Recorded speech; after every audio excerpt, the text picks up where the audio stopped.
and welcome to the Justin Focus Show. Today you're in luck. Today is my very first review, my very first video review. One of the things I want to do on this channel is I want to begin to review videos that have to do with the culture. They may be political. They may be about the music industry. They may be about education. It could be about anything really that's happening, some mainstream events that are happening. And I just give my 2 cents on those topics. And so I'm excited to share because I feel like I do have some valuable information to share on a lot of topics, or I like to think so. And so I want to be able to share those things with you guys, kind of get your feedback and just learn off of each other. So today we're going to be tapping into an interview that Ice Cube did with Bill Maher, and it was on the music industry. So let's get into it. It's off our bickering in our division. You know, it's like follow the money. I don't know their names, Phil, but if you follow the money, you go high enough, you start to see, okay, you know, this is an industry. Okay, let's take rap music. Let's take it. Same people who own the labels own the prisons. So literally the same people? Literally the same people who own the labels own private prisons. So, you know, this is something that has always been on my mind. You know, if you go back like to the early 2000s, there was The Truth About Hip Hop. And he talked a lot about this, about like how a lot of these big industries are in ownership of the labels. There's a story out there where a group of men came together and they purchased private prisons, and they just try to figure out how to capitalize on these private prisons.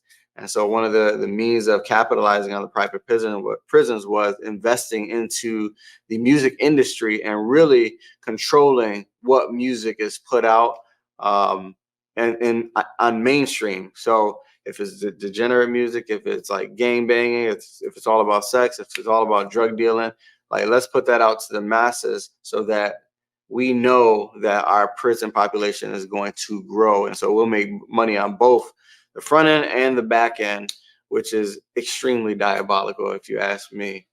Yeah. So, you know, it seems really kind of suspicious, if you want to say that word, that, you know, the records that come out are really geared to push people towards that prison industry. But they didn't make you write those lyrics. It's not about making. So he said they didn't make you write those lyrics.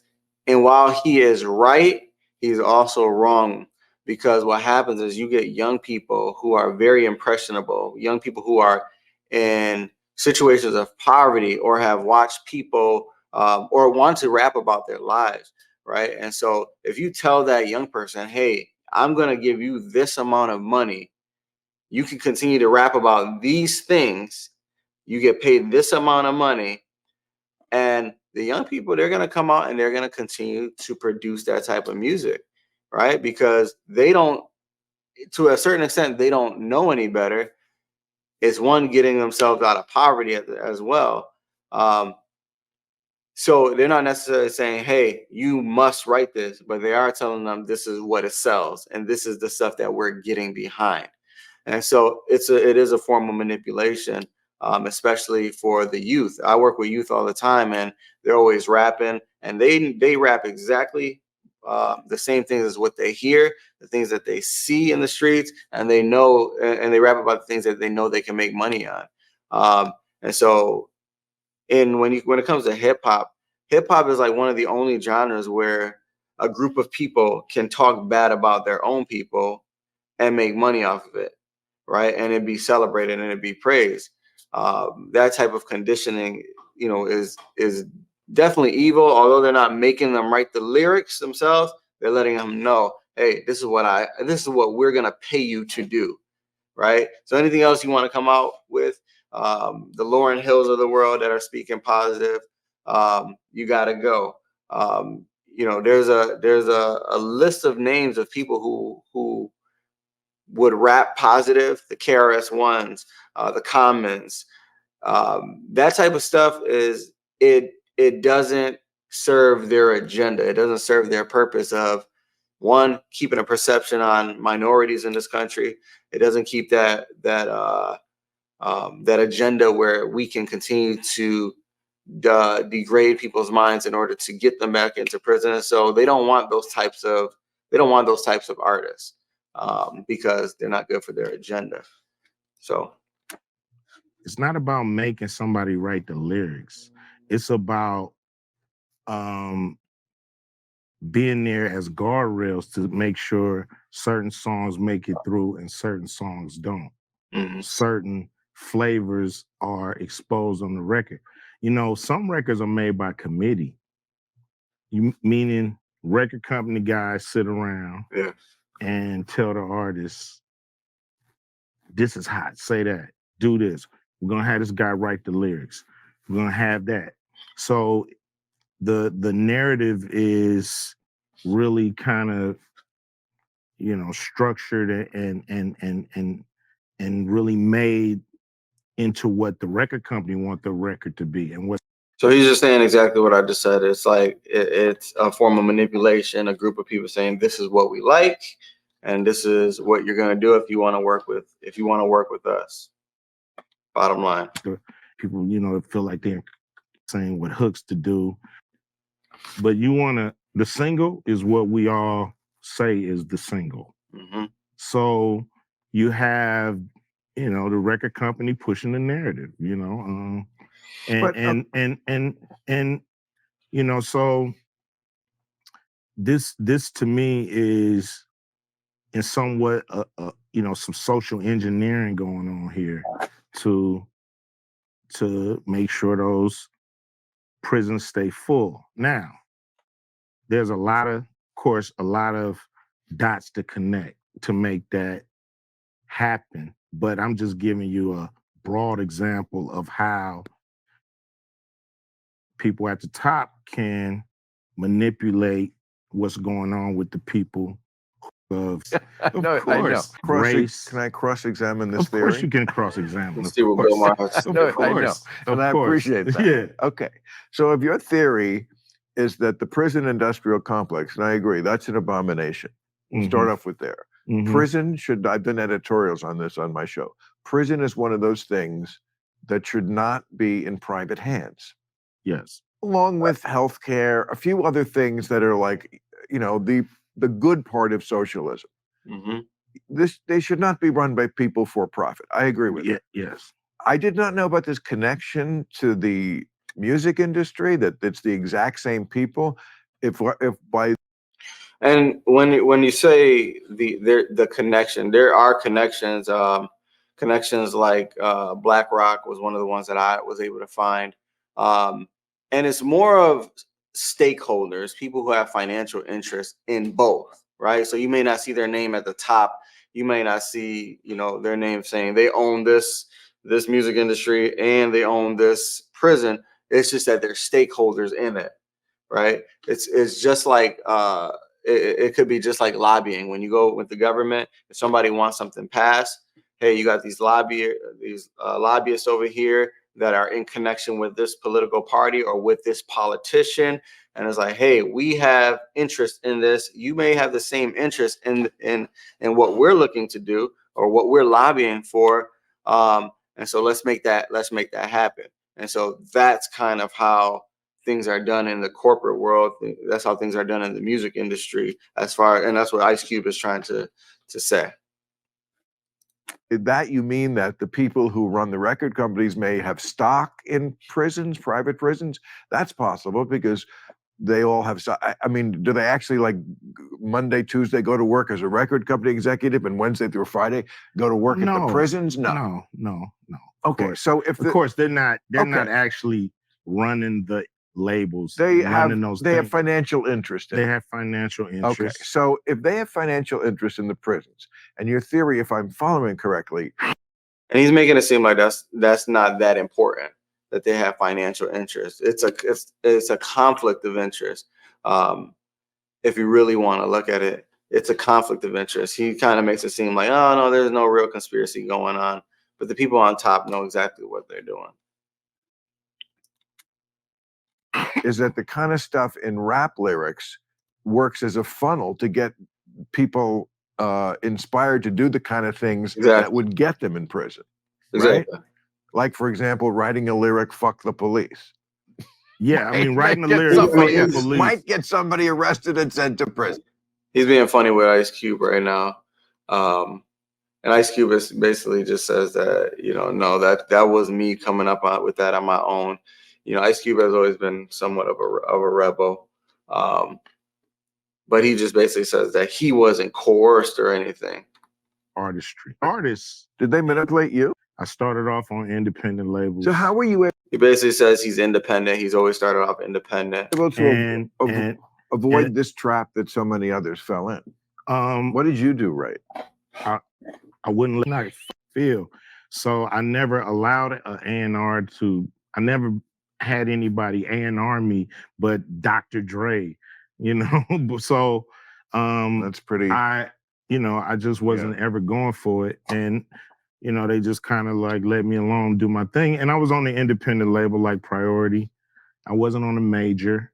And majors, they do it with singers, they do it with rappers. They have a lot to say in what's the finished product. Isn't it always the case anywhere in show business, but okay, let's just talk music, where the people who are the most talented and are making money, therefore, for the label, of course you get to, of course you get to make your own rules, because it's always about, if you're anthem or something and like butchered it, almost fucking with their precious anthem, they went ape on. She did something. So he basically right now is just saying like people who are bringing in the big money are able to do whatever they want to do. He mentioned the story about Roseanne singing the national anthem. She sang the national anthem. She did horribly, but because she had the top TV show in the nation and the world at the time, the media companies kept her, right? And he's saying that artists like Ice Cube and the ones that are bringing in the money are able to make those decisions or choose what they want to produce. And so I think he, to a certain extent, he is right. But for the most part, a lot of labels, you have one big superstar. You're not everybody's a huge superstar in these labels. So you have a bunch of artists, then you have the top artists. So you have these different tiers. But majority of it is like, all right, what's all the negative that we can put out there? And we want to just blast this out as much as possible. But you may have some commercialized songs that are, they're just cool, and they put those out on the radio. But for the most part, especially in our culture and in America, like the hip hop music is generally looked at as negative, because it's always talking about drugs, gangs, sex, violence, all this different stuff. But we also have to realize that this is what they're paying for. They're paying our young men and women to create these songs. That's why you have the Sexy Reds of the world. You have the Lil Babies of the world. You have the Young Thugs. And guess what? Our youth are following them. Our youth, when I interact with our youth, they act they act as if they are rapping. They act as if they're in a music video. And I'm like, sometimes you want to like snap them out of it, like, hey, this is real life. But they're so conditioned, they're so in a trance because of what they listen to and what they keep downloading into their spirit, into their mind, into their bodies. Like they begin to act in this way. So when it's time to commit a crime, right, that's already built into them, right? The Bible says that life and death is in the power of the tongue, and whatsoever a man thinks of himself in his heart is who he is. But out of the abundance of the heart, the mouth speaks. So it's like, how are we downloading into our heart, into our spirit, man? Right? You're reading, you're praying, you're having conversation, you're listening to music. This is all stuff that's being downloaded into our minds, into our spirit, into our hearts, right? So what do you expect when you have our youth from a very young age they're downloading into their hearts all gang violence, drugs, murder, sex, right? They're downloading this into their heart. And so this becomes a normal life to them, right? That's normalcy to them. And so we got to get to a point where if we understand that there's a war going on, there's a war going on for our children, there's a war going on for our spirit, our minds, our souls, then we have to be the ones that are going to say, my children will not, or I will not. Some of us have we still listen to these things and say, oh, because I'm an adult, I can differentiate between what's real and what's not. But to be honest with you, you're downloading that into your spirit as well. And so you don't even know that you're being desensitized to what you're hearing. So when you see somebody get killed, it's like, it's another day, right? Somebody, you look at the news on your phone and you're like, somebody got shot. That's crazy. And then you move on to the next video clip or the next website, right? And so it's only because we've been desensitized to it through our music and through our media. And so we have to be the ones that are going to say, it stops here. I'm not listening to it. I'm not allowing my kids to listen to it, because regardless if you think it has an impact or not, I see it with my own eyes when I'm working with these youth, and it's directly impacting their entire lives. And it's setting our culture up for failure, setting our culture up for death and hell. And so we got to get it together. So that's my first review. Ice Cube knows what he's talking about. Definitely follow me on social media. Follow me on Instagram, Facebook. Subscribe to this channel. I'm at 69 subscribers right now. Help me get that up to, I think I got to get to 500 before I can even start making some dollars off of this. So subscribe, like, share, follow, whatever you got to do. Also leave a comment. Let me know what you think about my first episode. Let me know what you think about the topic as well, so we can have some back and forth conversation. And yeah, I'm just gonna put this stuff out. Like, I kind of keep putting it off, getting these videos out, because I'm also like a little bit nervous as to like, am I doing it the right way? I'm trying to be a perfectionist. Does it look perfect? It's just so many things that are stopping me from putting this stuff out. So I like to hear your feedback, what you think I can do better. What are some of the topics you like for me to cover? But I'm excited. So I'll check you guys out on the next one.